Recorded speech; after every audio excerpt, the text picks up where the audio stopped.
absolutely wild as Vern Gagne's All-Star Wrestling goes coast to coast and continent to continent. The greatest wrestlers in the world. He may be an apprentice carpenter, but I guarantee you he is a seasoned ring veteran.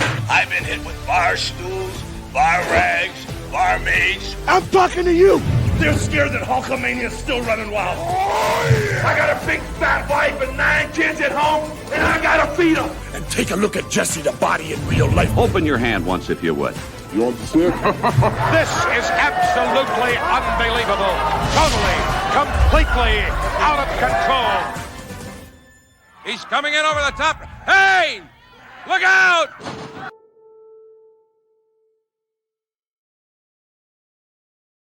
Welcome in to AWA Unleashed. We are the preeminent #1 podcast dedicated to telling the stories and reliving the memories of the American Wrestling Association. We're finally getting sunshine in Minnesota, which is good, but it sucks because you can see it coming through behind me. So I'm sorry, there's nothing I can do with it. Fortunately, you don't have to deal with me a whole lot today because you get to deal with these guys. You get to deal with Mick Karch. Hi, Mick. And you get to deal with Polish Joe. Hi, Polish Joe. Don't know that that's a bonus that they have to deal with Mick and I, but, you know, it is what it is. Exactly. I mean, it's that's like first prize. Are you kidding me? You know, what's second prize? Stomach flu? You know, it's. I think that's where the term booby prize came in. There you go. Yeah, coming from the big nipple, it makes sense. That's right. It makes sense. Hey, welcome in, guys and girls. We're going to have fun today. This is a show that we are going to get into maybe the greatest of all time. You can make the argument, you can make the case. But we're going to talk about Nick Bockwinkel's greatest feuds, and there are a lot of them because, as Mick was saying before we went on, in his 17 years in the AWA, the man did everything. And there are a couple of words that we can use to describe him, and we'll get to that in just a minute. But before we do, Mick, what are you wearing there? I am wearing the authentic, there it is, as you are, the Texas Hangman. What, are you trying to take my nipple gimmick over there, Tubbs, or what? Wow. Boy, you got a set of nipples there, Chris. But thank you, Mike Moran of Yes. the Texas Hangman. God love that guy. Man, is he supportive of this podcast and us. And he sent us the officially licensed Texas Hangman t-shirt. And Chris, I understand as you put that shirt on, you got a little trepidation.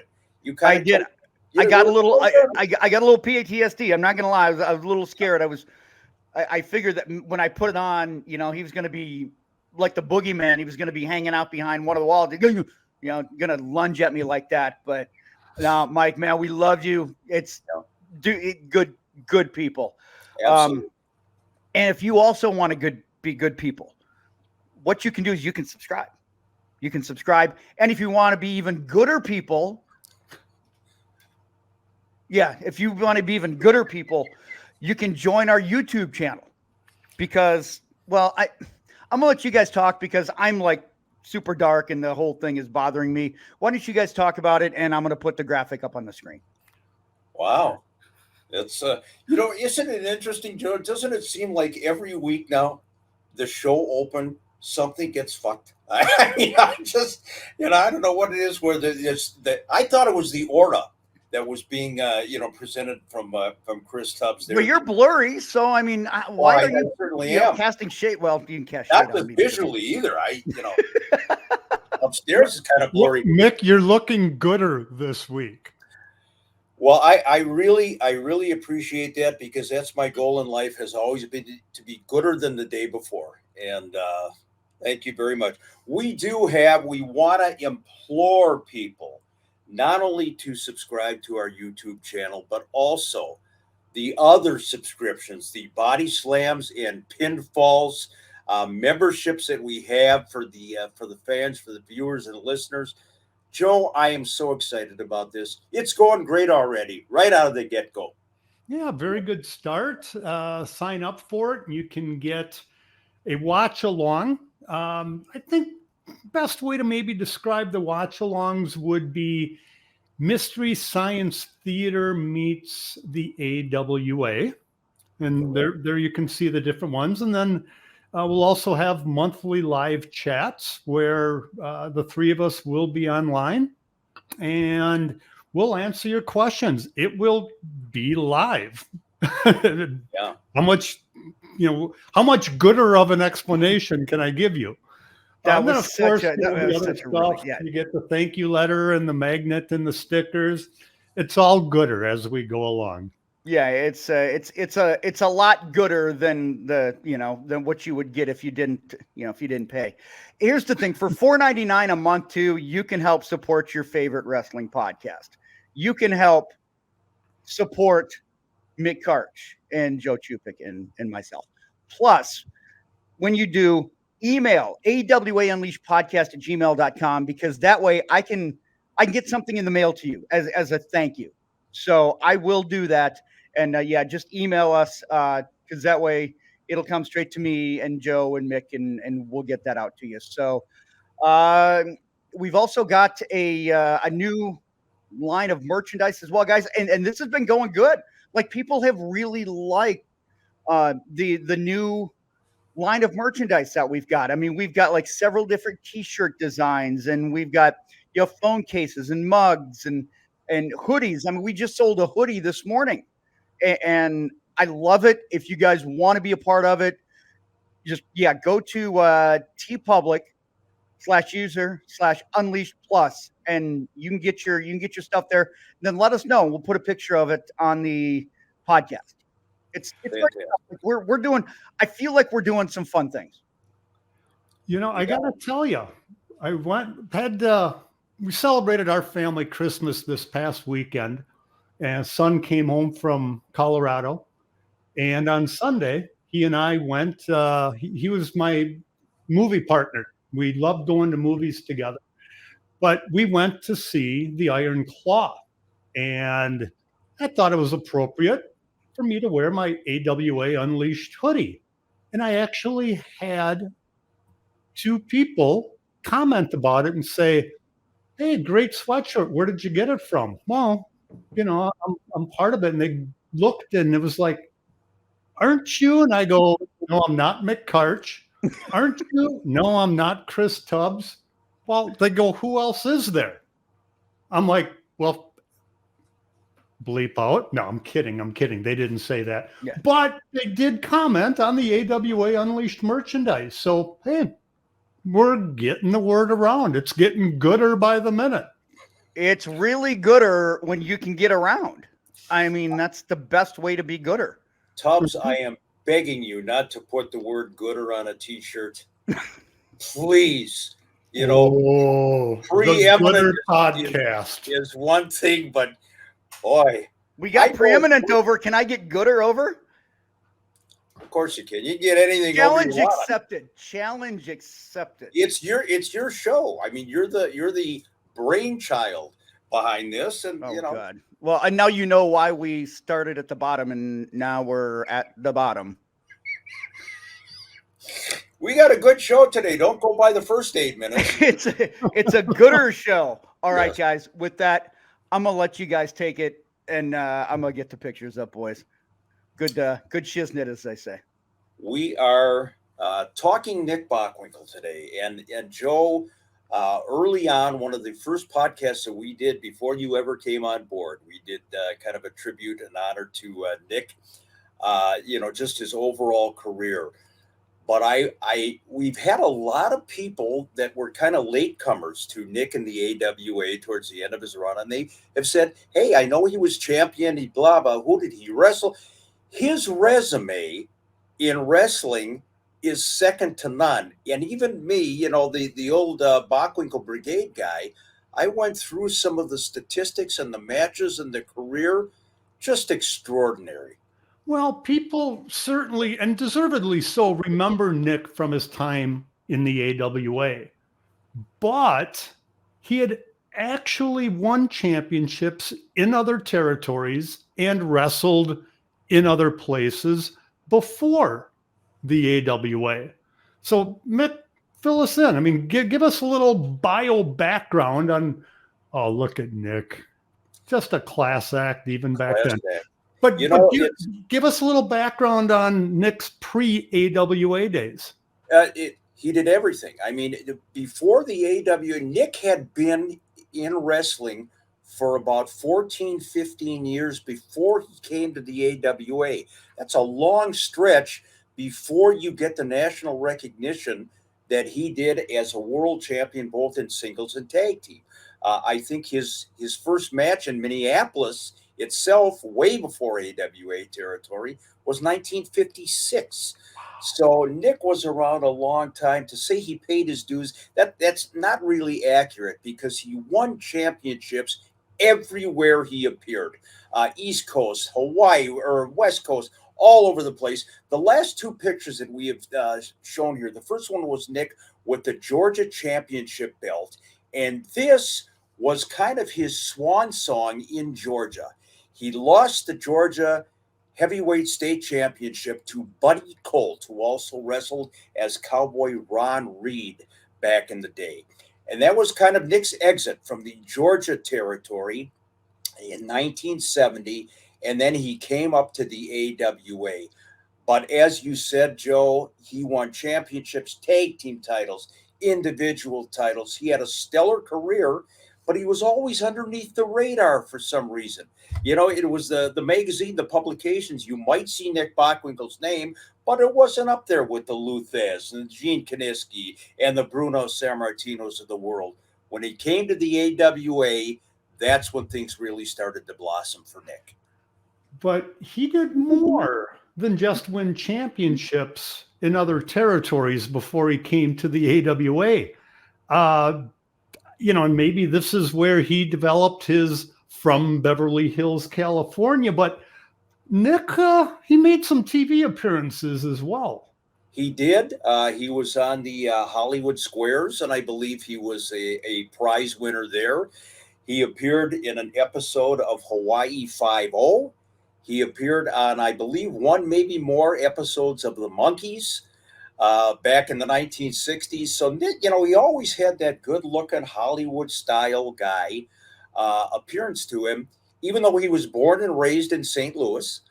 So the from Beverly Hills, California wasn't exactly right. But you mentioned, Joe, when he went into the Georgia territory in 1969, 1970, that's when he adopted the kind of subtle heel persona, the California big shot that looked down his nose at everybody else. So he kind of honed that skill a little bit in Georgia, and then full throttle when he came to the AWA. And he was a tremendous babyface going into that era, popular all over the world. Comes to Georgia, then the AWA, and he had the heel persona. And man, nobody did it better. As he mentioned, he had won the Georgia State title, many world championships and other ones. But you don't get to a championship match without wrestling other big stars. Exactly. Proving yourself, not only to the fans, to himself, but certainly to the promoters in order to get those championship matches. He had Edward Carpentier was one of the guys. We got, Bull Belinsky, who is in the AWA. There's Carpentier. This is a list of some of the guys, before, as you said, Joe, before Nick won the AWA heavyweight title. He was here for literally 5 years before he defeated Vern for the championship. But let's take a look at some of the other guys. There's your personal favorite, Bull Belinsky. I remember well on television. That was one of Nick's initial feuds, very short-lived. As it started in the AWA, and he kind of dispatched Bull Belinsky not only on television, but also at the Minneapolis Auditorium and around the horn in the AWA. Kind of set the trend for the free fall for Bull Belinsky's career. This guy, Dr. Bill Miller, we've mentioned him on the previous podcast, the former Mr. M. He was one of the guys that Nick wrestled in the early 1970s era in the AWA before Nick won championships. They would bring guys in like out of the blue, just guys with names to wrestle Nick Bockwinkel and build up Nick's credibility in the AWA. And there's a former champion, Mr. M. Bill Miller, that Nick beat. This is Paul Diamond. The original, the first Paul Diamond. First Paul Diamond. And I didn't list this as one of Nick's greatest feuds because it didn't last that long, but it was one of Nick's first notable feuds. Diamond was in the AWA, kind of your classic milquetoast babyface. And they did an angle on television where Nick had injured Paul Diamond in a match and allegedly hurt Paul Diamond's knee. So they're doing a promo with Marty O'Neill, and Nick is out there standing next to Paul Diamond. Nick says, "Do you mind if I stand next to you, sir?" And Paul Diamond is standing there on crutches, and Nick just kicked the crutch out from Paul Diamond, and all of a sudden it was only Nick Bockwinkel and Marty O'Neill in the shot, and Paul Diamond went through a trapdoor. And of course, Nick dispatched Paul Diamond, in their series of matches around the horn. But that was really the first foray where people got a glimpse into Nick Bockwinkel, the heel. And God, I love this for so many reasons. That is Nick coming into the AWA area at the beginning, cutting one of his classic promos with Marty O'Neill, the late, great Marty O'Neill. And it has been said so many times, when Nick arrived on the scene, nobody had seen anything like him in terms of the heel persona. He wasn't screaming, ranting, raving, shouting. He wasn't spitting. He wasn't doing a mad dog or a crusher. He was coming out and he was insulting everybody with $1 million words from that little dictionary that he kept in his pocket just before they turned on the camera to go out and do a promo. And Nick, it was, the humanoid lifers and the I'm better than you personality, and it just infuriated the wrestling fans. And his opening promo here in the AWA, when Marty O'Neill said, "What are you doing here?" And he was talking about already getting into the ring with Vern Gagne. And Nick said, "We have a saying in Hawaii, aloha when somebody is leaving. So I would like to say aloha, Vern Gagne." And it took about 5 years, but he got the job done. But just the mystique, the Bockwinkel mystique, was on full display early on. Before we get into a couple of more names here, Mick, kind of his early feuds before winning the title. You mentioned the interview with Paul Diamond and just, kicking out the crutch. It just, those little subtleties, I feel, are maybe things that go overlooked in today's day and age. Like you have to do something big in order to get a reaction. It's just the little things that I feel can make a big difference. And sometimes less is more. And it almost seems like that can almost have more of an effect than trying to do something grandioso. In this day and age, with people coming off of balconies and hitting each other with light tubes and everything else, and, thumbtacks, you're going for the shock value. What Nick did to Paul Diamond back in the day was not only classic Nick Bockwinkel, but he did it in that Bockwinkel way. He had the smirk on his face. And he just says, "Can I stand next to you?" And boom, you could kind of tell Nick's leg was moving a little bit, and then crash, boom, ba, goes Paul Diamond. And and Nick would refer to Paul Diamond, "I'm sorry, I hurt your flamenco legs," and things like that. And it was just, as you said, Chris, so easy, so subtle, but man, it got over, and people hated him right from the very beginning. The simplicity of it, but it had such an impact on the angle, on the reaction to Nick Bockwinkel. That's what professional wrestling used to be. It certainly is completely different now, for better or for worse. Everybody has their own take on it, but it certainly is different. Mick, the next name that we have on the list of notable matches, this guy was, shall we say, not small. Big old farm boy. Haystacks Calhoun. Now, I don't remember him. He was before my time, but let's talk about not only the feud, but give me a little background on Haystacks from what you remember. Haystacks Calhoun, they build him from Morgan's Corner, Arkansas, and I'm not sure there is such a place, but they build Haystacks at about 600 and some pounds.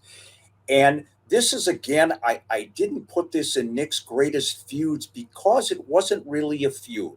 It was another one of those. Haystacks was kind of in and out of the territory. Haystacks had wrestled all over the world prior to, and this goes back to the 50s in the Minneapolis territory. He wrestled everywhere, Madison Square Garden, every place there was, a wrestling center, Haystacks Calhoun had been there. So he was one of these guys that they brought in to wrestle Nick Bockwinkel, just to kind of fatten Nick's resume a little bit, that he's beating all these guys, all these wrestling. Do you really want to use the word fatten with Haystacks Calhoun?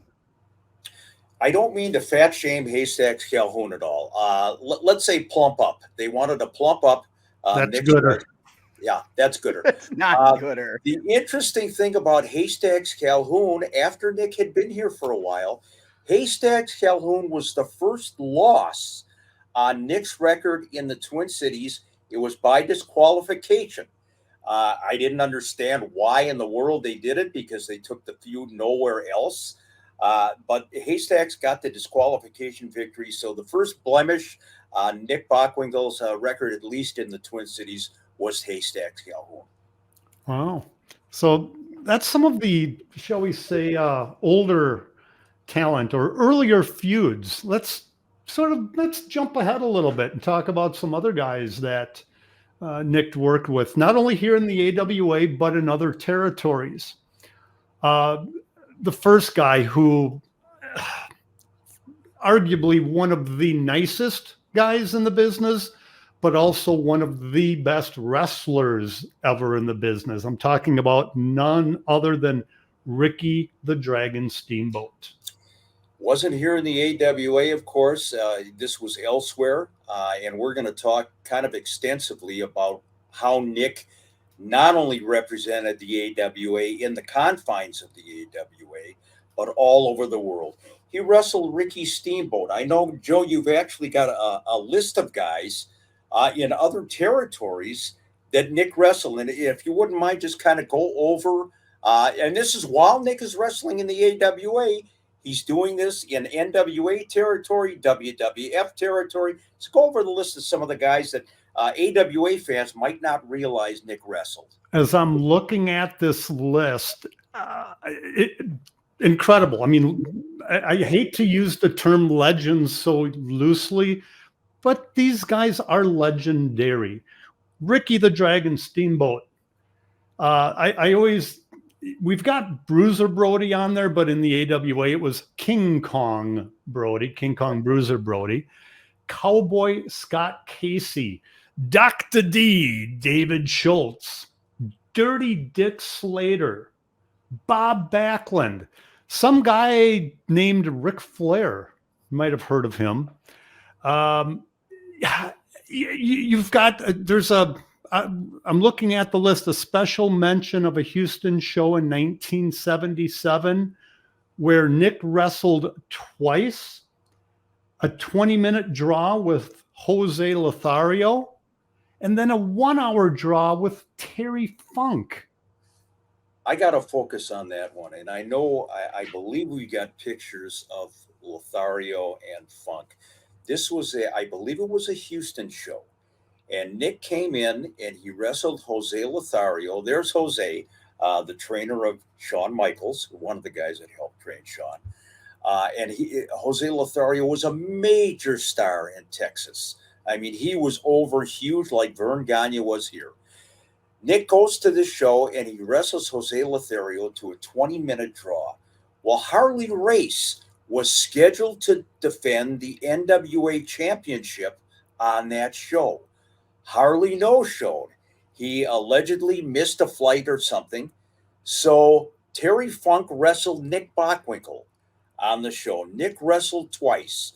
So not only does he go to a 20-minute draw with a legend in Lothario, but then he goes to a 1-hour Broadway with Terry Funk. on the same show and talk about enhancing the credibility, the luster, and the shine of the AWA. To me, that show in Houston, I believe it was Houston, was one of the shining lights in the history of Nick's career. And again, this is 1977, so he's already the AWA champion. But this just goes to show you that this guy would go into any territory. You mentioned Bob Backlund. He wrestled Backlund. He wrestled Ric Flair. And as you would expect, when you have the old champion versus champion matches back in the territory days, they were disqualifications or double countouts or whatever you have. But he went everywhere, and this is inclusive of Japan. And of course, in tag team action with Ray Stevens, they were the Florida State Tag Team Champions. So I don't think we need to build a case for Nick Bockwinkel as one of, if not the greatest of all time, but he did it. He went everywhere, and he was exemplary as a champion. He wasn't secluded in the closet and wrestled 10 times a year, as a lot of the champions will today. Nick was the real deal. Then we've got one more on the list that I want to talk to you about, Nick, before we get into the notable matches. And that is Jerry the King Lawler in Memphis. Nick was down there several times, but the notes that I've got on our sheet, I'm curious about. It says $500 per punch. What's that about? Interesting situation. Lawler, of course, the king of Memphis. And, we talk about guys that are over in their own home territory. Lawler was a massive baby face. Nick came into the Memphis territory, and he had a series of matches with Jerry Lawler. And if you go on YouTube, I'm not going to, spoil it with finishes or what have you, but Nick delivered one of his greatest promos. Because Jerry Lawler always did this fist off the top rope, and he lowered his singlet strap or whatever and started throwing rights and lefts. So Nick promoted and made a challenge to Jerry Lawler that he would wrestle him only if a guy was fined $500 for every punch that he threw. And this is a great caveat, a great carrot to hang out there for the wrestling fans. And this is in Jerry Lawler's home territory, and it's in Jerry Lawler's wheelhouse, throwing the punches. So again, it's on YouTube, but legendary. But again, Nick goes into the stronghold of another guy, in his home turf in defense of the AWA. Wow. Incredible. Do you know, Mick, was there ever any concern about going in and being the villain in an opposing territory when you've got such a beloved babyface like a Jerry Lawler? Because I got to imagine, that's got to be kind of an unnerving situation when you're going in and you're basically trying to manipulate the hometown hero and stack the deck against them in their backyard. Money. That's the key to it. Nick was such a professional. Again, remember, Chris, by the time he's wrestling Jerry Lawler, he's done it all. He's 20 years into the business, or almost 30 years into the business. And, it was money. It was absolute box office.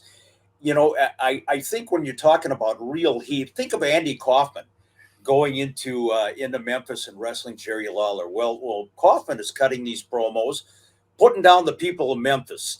They're hillbillies. They're this, they're that. And that was how Andy Kaufman, I'm a Hollywood star. Nick came in as Nick Bockwinkel. And that's all he had to do to get over with the fans as a heel. And as far as, being worried about the fan reaction or whatever, I don't think so. You had two professionals going into the ring against each other in Nick and Lawler, two ace grade A professionals. What more can you say? You said that perfectly, Mick. So let's get on to some of Nick Bockwinkel's notable title defenses. We've got Larry the Axe Hennig, the High Chief, Peter Maivia, Rock's grandfather. Some guy, Andy the Giant? Oh, Andre the Giant. Andre the Giant, yeah. It's and Baron von Raschke. No, it's George Clooney. George Clooney. I'm Yeah, sorry. thank you. Baron von Raschke. I don't know what I was thinking of. I think Baron von Raschke wrestled somewhere in the early 60s. But it's interesting because the gist of this show was to be Nick's greatest feuds. So you mentioned Andre the Giant, you mentioned the Baron, Larry Hennig. These are great feuds that he had in the AWA, and it's all subjective. Anybody can say, hey, you know what, this feud was better than this one. I have kind of differentiated between, and I don't want to say run-of-the-mill feuds because none of them were, as opposed to the classic longer-lasting in duration feuds that Nick had in the AWA. So I just want to make that real clear. And again, you can have your own opinion. When we talk about the greatest feuds that he had, I'm not going to put them in any particular order. And then some other names before we get into the most important ones that we've picked out. The Barbarian John Nord, Dino Bravo, Rufus R. Railroad Jones, Tito Santana, or as Jesse used to say, Chico Santana, Mike Graham, Brad Ringens. I mean, the list of talent that Nick wrestled against, not only in the AWA, but across the world, a who's who of professional wrestling. But let's switch over. There's two notable title switches that we didn't include in the AWA greatest feuds. One, I think, is self-explanatory. We've talked about it several times on this show. Otto Vance and Jumbo Tsuruta. Let's start with Otto Vance and just touch base again why these were not the greatest matches in the world, Mick. They weren't the greatest matches, and they weren't exactly feuds, because I think by definition, you're engaged with a guy for a period of months, even years, when you talk about legendary feuds. You know, think Crusher and Mad Dog Vachon, that type thing. Otto Vance, we talked about it so many times on this show. I personally never saw the star power in Otto Vance. I'm told by people who watched him in Europe and in Germany and Austria, he was a big deal. I mean, he really was a big deal. And Otto, of course, paid $50,000 to Vern Gagne for a run as the AWA heavyweight champion to kind of increase his status with what he was doing with his promotion and wrestling overseas. And this particular photo was when Nick regained the championship from Otto Vance in Chicago. You see Bobby Heenan ecstatic there. He certainly wasn't ecstatic when he wasn't clued in on the finish when Nick dropped the title to Otto Vance. Fortunately, in my opinion, it was a short-lived title reign. Not even 2 months that Otto Vance had the championship before Nick took it back. So Otto got the luster. He got the shine that he wanted from saying, I'm a former AWA heavyweight champion. But as far as the long-lasting feud, it wasn't. It was kind of like here and gone. First comparable thing that comes to my mind anyway, of Otto Vance winning was like Buster Douglas beating Mike Tyson.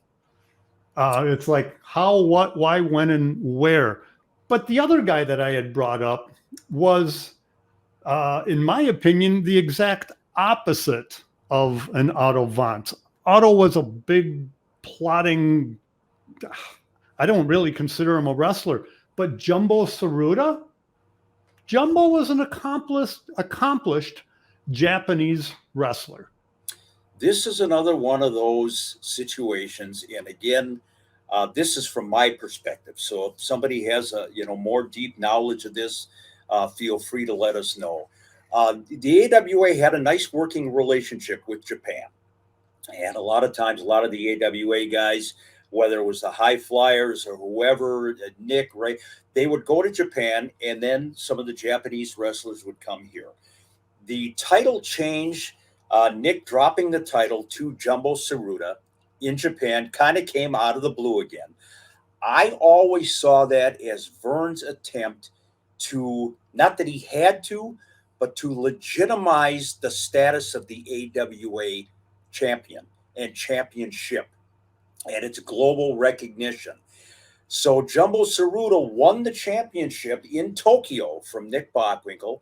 Of course, Lord James Blears, who was, behind the scenes, a longtime friend of Nick's, was one of the promoters that put this together.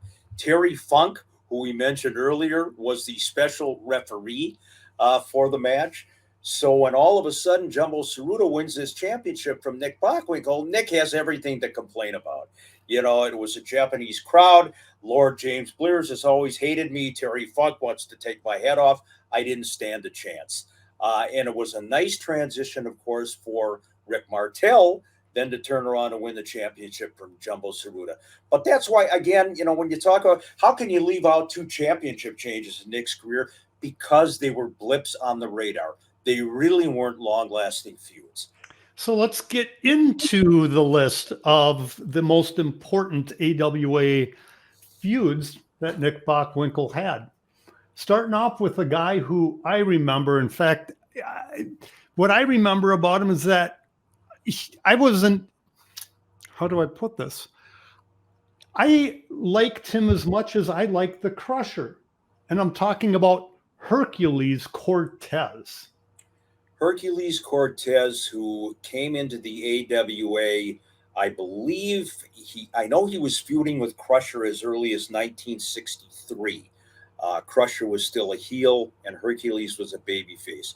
We're fast forwarding to about 1970 when Hercules and Red Bastien, who I know is another guy that I've got on the list of Nick's greatest feuds, came into the AWA territory.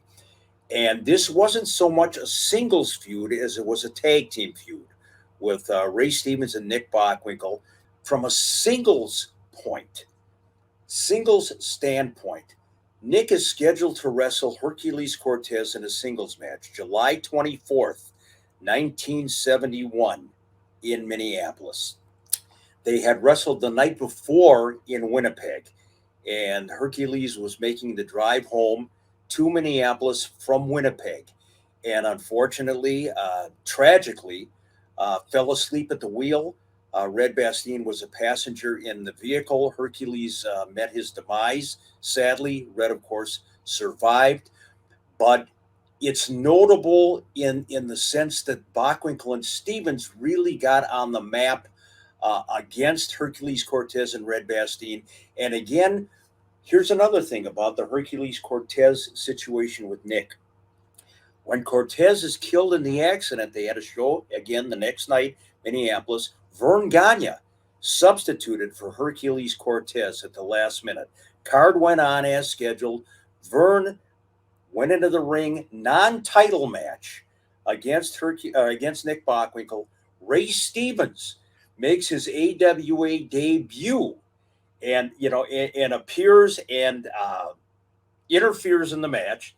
Nick goes over in a non-title match. So there were so many moving parts to that situation with not only Hercules Cortez, but Red Bastien. And I think I incorrectly stated earlier on as far as the date for Bastien and Cortez losing the championship and so forth. But again, this is 1971 July, and this is Red Bastien. And Red and Nick outside the ring were tremendous friends. They absolutely loved each other. And as a matter of fact, Red Bastien, former member or president of the Cauliflower Alley Club, was succeeded by Nick Bockwinkel in that role. But they had a great feud. Their singles matches, you talk about two technicians, and they built it up on television so beautifully. Nick ran Red Bastien's head into a steel ring post during a television match on TV. And again, back in the day, steel ring post, my God, that is as over as fallen from the balcony today. Red was beloved here in the AWA and the Twin Cities, and because of that and the duration of their back and forth, to me, both Cortez and Bastien, a legendary feud with Nick. So Nick and I got to say Ray were involved with another young up-and-coming tag team by the High Flyers. And I remember so vividly the very first match of the High Flyers versus Nick and Ray. Bobby the Brain, or it wasn't Bobby the Brain yet, I believe, or maybe he called himself the Brilliant One. Thank you. Gorgeous Bobby. Yes.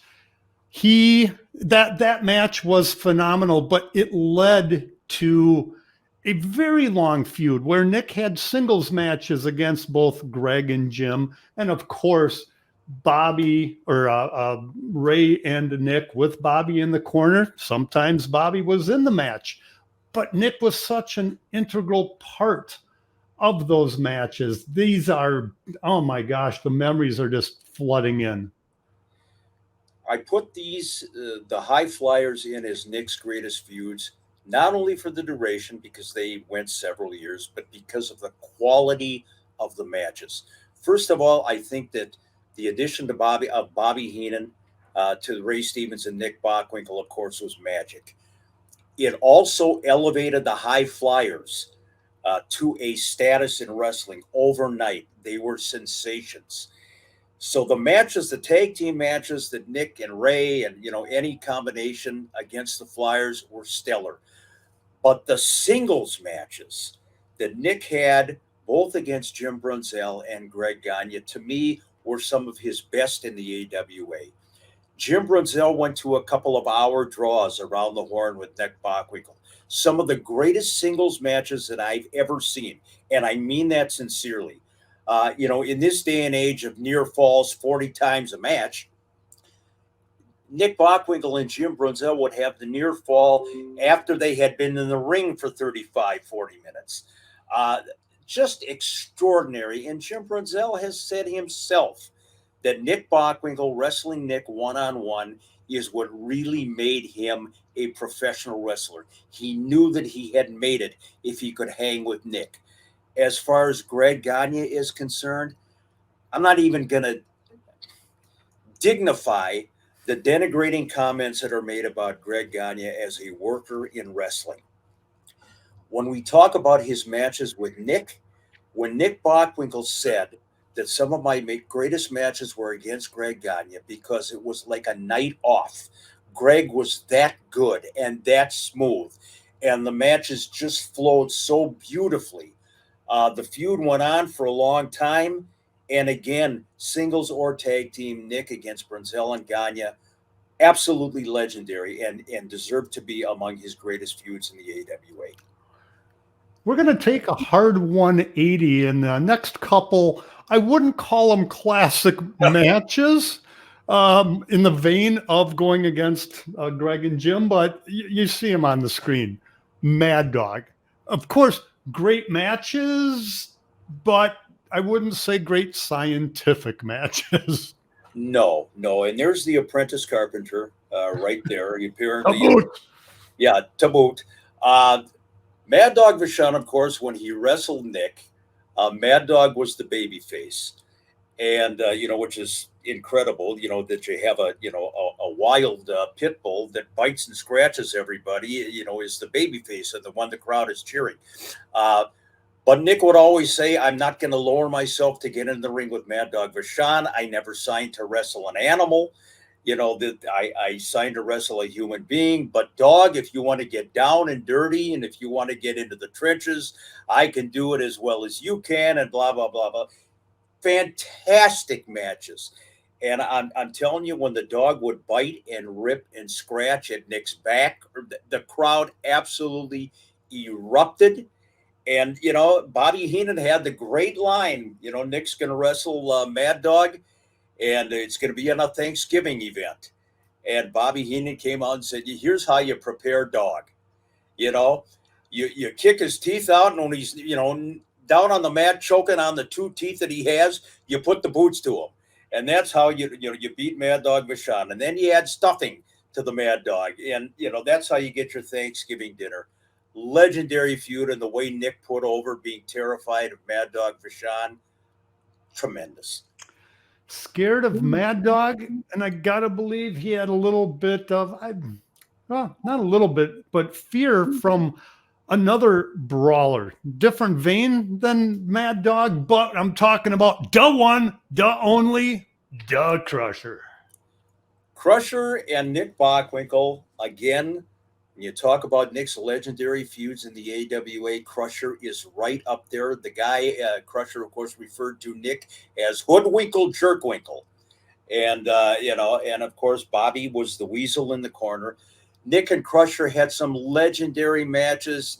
Nick would refer to Crusher as the saloon goon and, the so on and so forth, denigrating the common man. And they had a cage match in the Twin Cities area. I will never forget this. Crusher went over, pinned Nick in the cage. It was not for the championship, but Nick took what I saw as one of the first back bumps from, I believe, the top rope. Crusher ran Nick's head into the cage, and Nick fell straight back. And I just, I hadn't seen much of that before. And my God, at the time, it was just sensational. But yeah, Hoodwinkle, Jerkwinkle, and legendary Crusher Bockwinkel feud. And we're going to do another hard 180 now. And another feud that he had was against, well, people like to refer to him as a model wrestler. I'm talking about Rick Martel. Now, before you get on, Mick, just knowing the talent between these two and seeing those matches, phenomenal. Extraordinary. And Rick Martel, again, Joe, we've talked about it. Maybe the most underrated AWA champion of all time. In the ring, from a technical standpoint, he could do it all. And I know he beat Nick in a couple of non-title matches around the horn. Never actually beat Nick for the championship. Came close. But there they are. And what a great shot. And man, does this exemplify the brotherhood of professional wrestling. That's several years ago at Cauliflower Alley Club. Nick Bockwinkel and Rick Martel, both long since retired at that point. But their matches were absolutely magical. And again, if you get an opportunity to go on YouTube and you watch the honest to God heat and response from the crowd, Nick is the heel, Martel is the babyface. It is one of the greatest feuds in the AWA, and mutual respect right up the gazoo from both these guys. We're going to go back a few years before the Rick Martel feud, and this is one I remember so vividly how the turn happened, and that is Ray the Crippler Stevens, longtime tag team partner of Nick Bockwinkel, a part of the Bobby Heenan family. But because that damn Bobby Heenan wouldn't let him talk, Ray flipped, and of course, the feud with Nick Bockwinkel began. Broke my heart. Even as, insider or whatever in the business, Nick and Ray, my favorite tag team of all time. And as you said, Joe, they kind of did an angle on TV where Ray was kind of being ostracized from the Heenan family. So Bobby Heenan would lead the interview and let everybody else say something. Bobby Duncombe, Bockwinkel, Lanza, whatever, but he wouldn't let Ray talk. And then, of course, it blows up when Bobby Heenan is getting his Manager of the Year trophy on television from Bill Apter, and he interrupted Ray one time too many. And Ray gave him a backhand across the face and broke Bobby Heenan's trophy over the ring post, and the rest is history. They ganged up on Ray. Nick and Ray had a feud one-on-one for a stretch in the AWA, and Ray again was the babyface. And what's interesting about this, Joe, a couple of years later, Bockwinkel and Stevens reunited in the AWA, and the feud was never mentioned, like it never happened. The old wrestling fans don't remember what they had for lunch. This feud, this match, never happened. Nick and Ray have been a tag team, for 20 years without any interruption. But a great, great, great feud, and Ray was a funny babyface. He had that gruff babyface tone, but again, broke my heart at the time. I thought you were going to talk about that guttural, infectious laugh of Ray's. I can still hear that coming out of a 50-plus-old something, and it sounded just like a teenager, because that was Ray's mentality right up to the very end. Next one we've got on our list, what I remember about it is this was the first time I ever even considered cheering for Nick Bockwinkel. And it's against Adnan LKC. The first time I ever heard anybody even cheer for Nick Bockwinkel. This was a brilliant promotional move. Vern Gagne had just retired.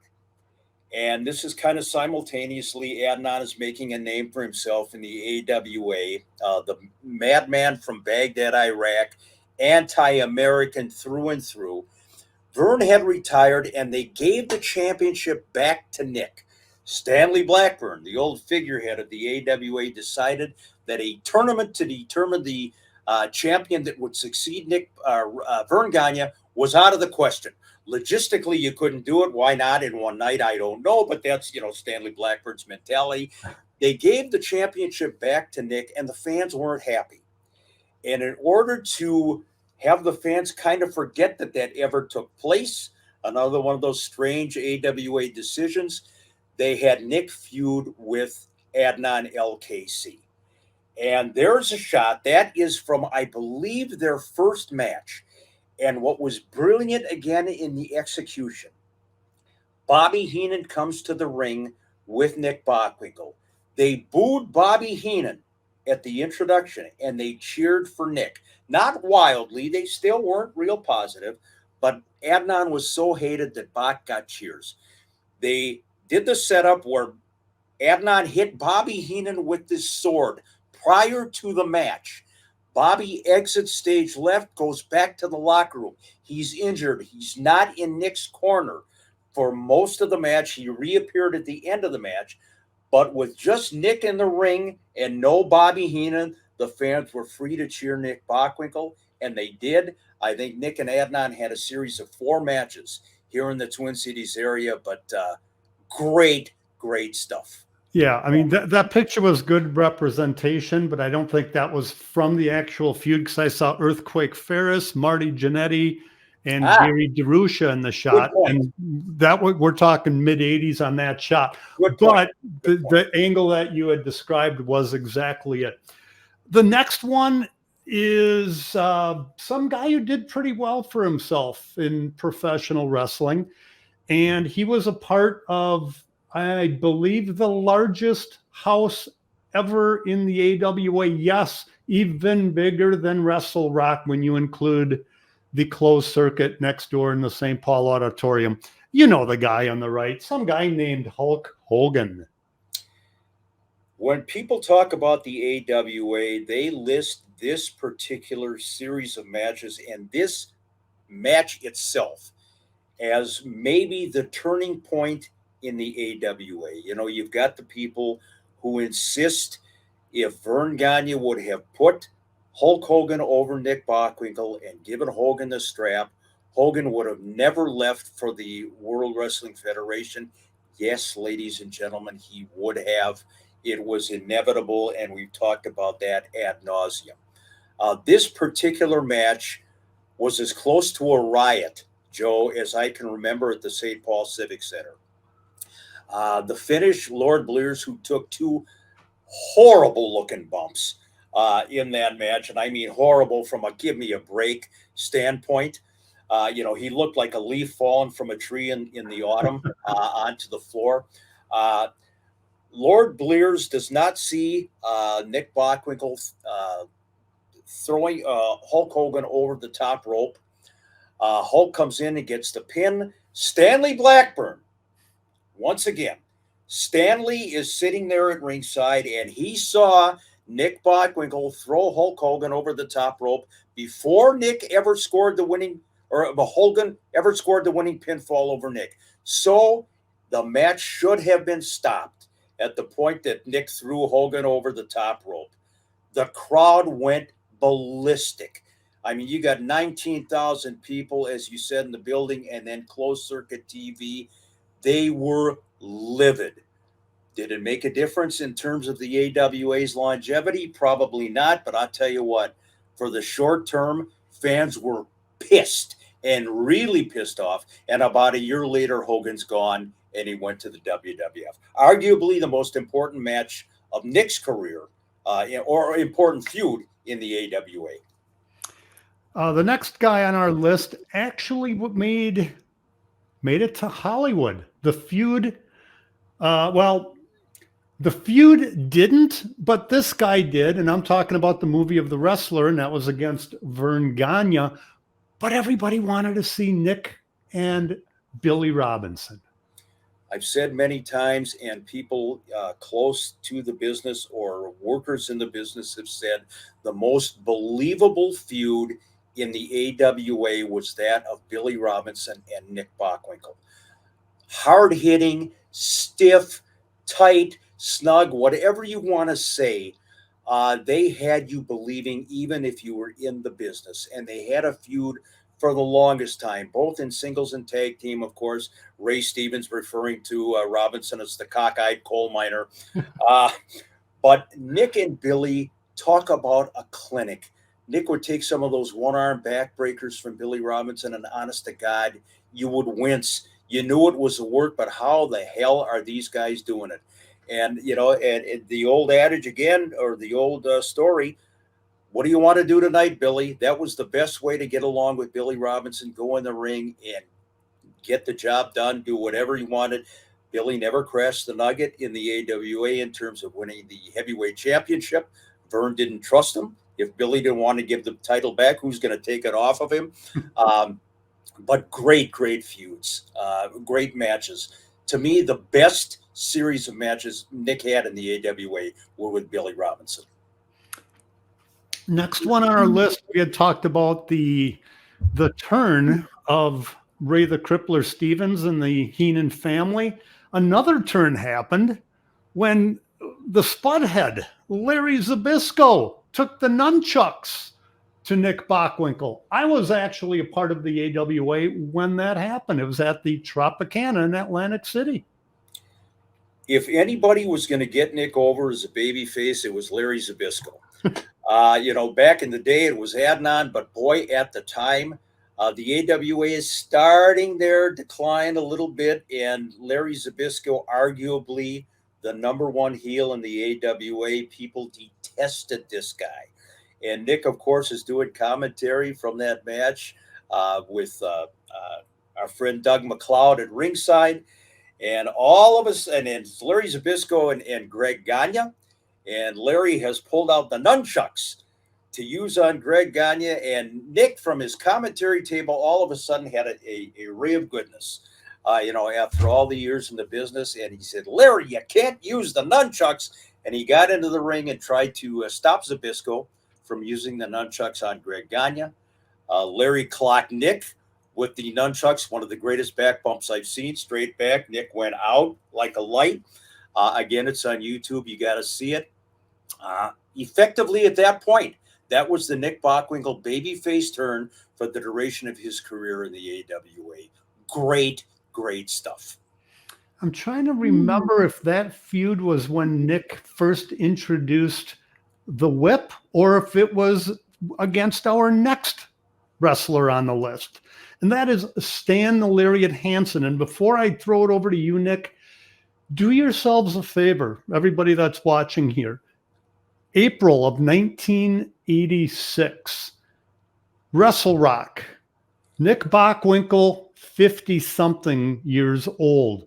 Take a look at the match. It wasn't the greatest match, but take a look not only at the match, but at Nick's post-match interview. And that'll just give you a small taste of the greatness of Nick Bockwinkel. Stan the Lariat Hansen, one of the greatest heels in wrestling. Joe, I know you saw the guy close up. You talk about a believable heel. My God, you know, the fact that he couldn't see 2 feet in front of him when he was whipping that, you know, that rope and the bell and everything else. Again, solidifying Nick as the babyface. Nick, of course, is going to wrestle Stan Hansen in Denver. Stan is the champion, having defeated Rick Martel, and the AWA informed Stan Hansen that he is going to lose the championship that night to Nick. Stan walked out of the building and sent the AWA championship belt back to the AWA office. A little bit the worse for wear. What started out as metal wound up as tinfoil. And but their matches were tremendous. And again, you hit it right on the head. Nick is, he's approaching the twilight years of his career. But he hung in there with Stan Hansen, and he looked good doing it. And it's a great match and a great feud.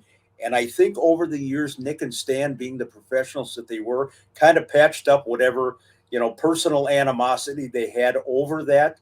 But again, legendary establishing Nick as he goes kind of riding off into the sunset as one of the great baby faces at the time. No list talking about Nick Bockwinkel's greatest feuds in the AWA would be complete if we did not bring up the boss, Vern Gagne. First of all, look at that. Look at Vern's arm. Tell me that's not under the chin, Joe. Come on. I mean, that's not on the chin. That's under the chin. And Vern is looking over at the cameraman as if to say, don't get a shot of this. But that's clearly a chokehold, but that's neither here nor there. I don't even want to call this a feud because they wrestled sporadically and they didn't have like one match after another against each other. From about 1970-ish to about 1980-ish, there were two champions in the AWA. It was Vern Gagne and Nick Bockwinkel, and that was it. They traded championships. Not really a feud again, but the way they built it up all the time. You never knew because Nick was so damn good if he was going to be the guy to take the championship off of Vern Gagne. As I said, Nick came here in November of 1970. He paid his dues. He had tag team championships, but Vern didn't give up the belt to Nick until November 1975, a full 5 years later. And he gave the belt to somebody he knew he could trust, who had been with the company for a length of time, who was professional, who was going to do the right thing at all times. And the rest is history. Nick, to me, the greatest AWA champion ever, but I give Vern Gagne credit. He and Nick worked so closely together behind the scenes. Their relationship was one of trust and respect, regardless of what they said on television, where Nick would say, you got to take those track shoes off at some point, Vern Gagne. You got to quit running. Give me my championship match. But great stuff. It's a testament, I think, to the time period in wrestling too, though, Mick, where a feud could last not just a few months, but we're talking years between Nick and Vern. And last but not least, there was a match of these two. I've said it before on here. It is one of the greatest matches I've ever seen. I believe this was from Super Clash 3. Looks like. I believe you're correct. But the match I'm referring to was the one that set this one up for the title change, and it was Curt Hennig against Nick Bockwinkel from the Showboat, a 1 hour time limit draw. And do yourselves another favor, look it up on YouTube. It is, I might even put it as the greatest match that I've ever seen. Certainly the greatest match that I was a part of as far as production goes. Joe, they talk about the Ric Flair, Ricky Steamboat series in the NWA, which of course was classic in terms of not only the magnitude of it, but what you saw in the ring. But Nick and Curt, this was really the coming out of Curt Hennig as a bona fide heel in the business. The match that you're referring to, I believe Nick is 54 years old or 52 years old at the time. And Curt is probably 20, 25 years younger. And they go to this 1 hour Broadway and they both gig. They're both bleeding and the crowd is on their feet, nonstop, back and forth. And of course, the match goes to the time limit draw.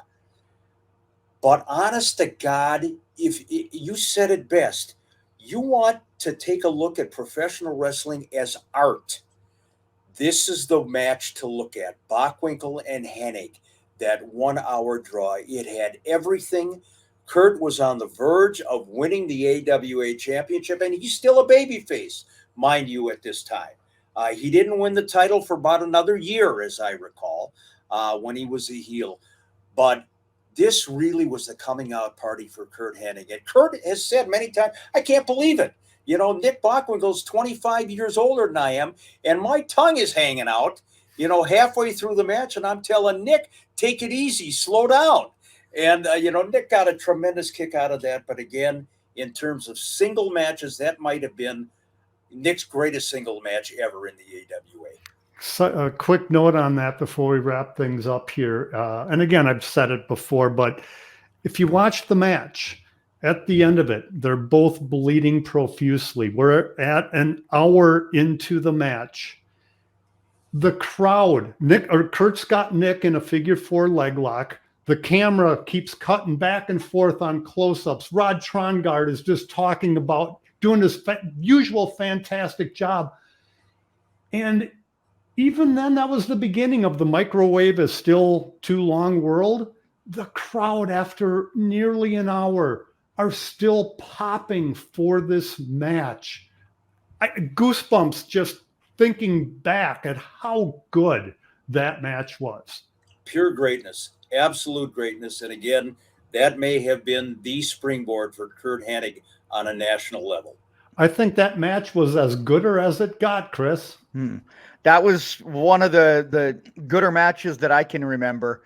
The one word that comes to mind that as we're kind of going through this and I was looking at all the pictures and I was, you know, hearing you guys tell the stories, I guess the one word that comes to mind with the range of people that he worked with, versatility. Oh, that is why, you know, and of course I'm biased, but that's why I say when you're looking at the world champions of all time, whether it's Ric Flair, Bruno Sammartino, Hogan, Bockwinkel stands alone because his matches were different. If you saw one Ric Flair match, you know he's going to miss from the top rope. You know he's going to do the face plant. You didn't get that with Bockwinkel, whether it was Rufus Jones, Bruiser Brody, Mad Dog. He adapted his style to whoever it was that he was wrestling. Truly a champion who could do it all. Can't say it any better than that. All right, guys, let's give some shout outs and then we will wrap it up and take it home. Mick Kirch, you go first. Winnipeg's own Marty Goldstein. Marty, a longtime fan, Winnipeg, Canada, of course, an old AWA stronghold. Marty watches the podcast diligently, pays very close attention to those names, dates, and places. Marty, love you. Stay warm up there, pal. It's coming. Unfortunately. My shout out goes to a long-time AWA fan, known him for years, Bruce Upper, thanks for watching and listening. And mine's going to go to Paul Neely. Paul is the latest individual to sign up for our membership program. And if you want to be a part of it, like Paul, super duper easy, you guys. Just go to the YouTube page, and what you'll do is just hit the join. And when you join, I'm going to bring up the graphic here one more time, and that's what you get, guys. Body slam and the pinfall. You get access to the podcast a day early, exclusive monthly video watch-alongs with updated commentary. Like Mick had said earlier, think Mystery Science Theater 3000 meets AWA Unleashed. Oh my God, I can't even imagine what that's going to be like. We're going to do our first one here coming up very shortly. Our subscribers, our regular subscribers, won't have access to it, but if you become a member, you will have access to that, plus monthly live chats, plus when you do, email awaunleashedpodcast@gmail.com, and I will get with your name and your address, and I will get something in the mail to you personally from me on behalf of everybody else. And by the way, guys, one more time, we have a new line of AWA Unleashed merch. It's at tpublic/user/Unleashed Plus. And one of the things I want to shout out here, guys, It's our friend Matt Kessling, and this is his art. He's the one that drew it, but we put it on a T-shirt. Look at how good that looks. Look at how good that looks. That's a good-looking man and a good-looking T-shirt right there. You know, it really is. And I'm looking at myself up there in the upper right-hand corner, and that guy looks at least 80, 90 years old. I am not that young. So I really appreciate it, Matt, that you put me over that way. I've got more gray than you, and you've got me by, well, shall we say it? Keep it going, Chris. Will you please? Oh, Mick, who loves you? Not me.